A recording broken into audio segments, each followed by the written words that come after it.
আসসালামু আলাইকুম রহমতুল্লাহ। আমার হাতে পিঙ্ক কালারের যে জিনিসটা দেখতেছেন, দেখতে জিনিসটা অনেক সুন্দর এবং সুইট, তাই না? তো এখন আমি আপনাদেরকে এটার কাজটা দেখাই।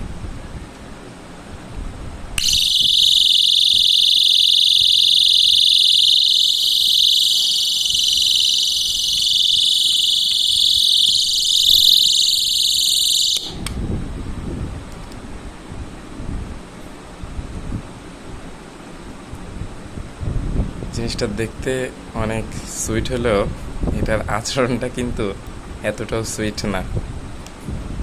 এই প্রোডাক্টটা একটা সেফটি প্রোডাক্ট মেয়েদের জন্য। কখনো কোথাও বিপদ আপদে পড়লে অন্যদেরকে সংকেত দেওয়ার জন্য এই প্রোডাক্টটা মেয়েরা ব্যবহার করতে পারে।